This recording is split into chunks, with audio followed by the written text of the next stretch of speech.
नमस्कार, मैं गुंजन शर्मा। आइए बढ़ते हैं आज की ताजा खबरों में। अगर पसंद आए तो चैनल को सब्सक्राइब करें।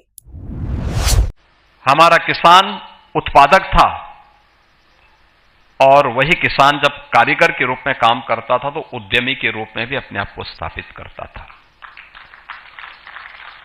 यानी कारीगर उत्पादक से उद्यमी बनने की गाथा है भारत की कृषि की, और वैदिक काल से उत्तर प्रदेश उसकी भूमि रही है। आक्रांताओं ने भारत की खेती पर ही हमला नहीं किया, यहां की उद्यमिता पर भी हमला किया। जो किसान पहले उत्पादक था और फिर उसको कारीगर के माध्यम से उद्यमी बनने की गाथा को आगे बढ़ाता था, उसको केवल कच्चा माल पैदा करने का अधिकार दिया गया।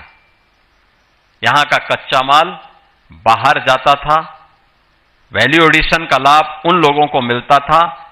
हमारा किसान जो उत्पादक था, वह उत्पादक किसान कर्जदाता हो गया।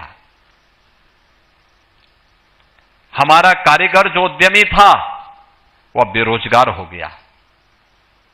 और परिणाम हम सबके सामने किस रूप में? इस देश ने आजादी के बाद की बात छोड़ दो, उससे पहले अगर आप देखते होंगे,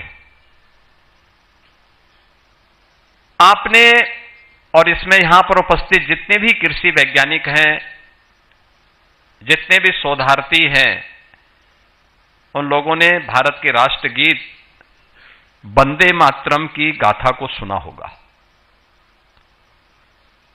यह भारत के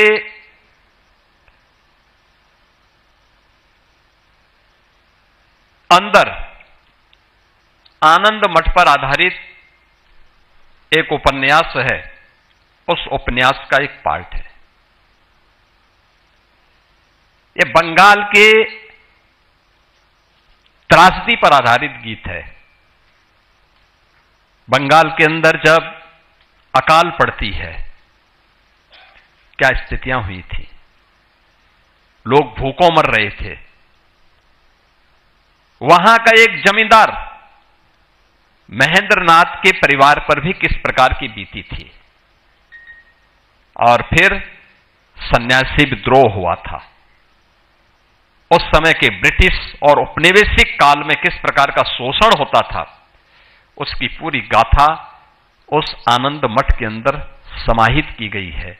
यह भारत के उस उत्पादक किसान को जब कर्जदाता बना दिया जाता है, तो कर्जदाता बनने की गाथा अकाल के रूप में और त्रासदी के रूप में हम सबके सामने देखने को मिलती है। और यही हम सब ने देखा है, यही गाथा है हमारे सामने। और मुझे लगता है कि इन सब बिंदुओं पर चर्चा करने की आवश्यकता है, देखने की आवश्यकता है।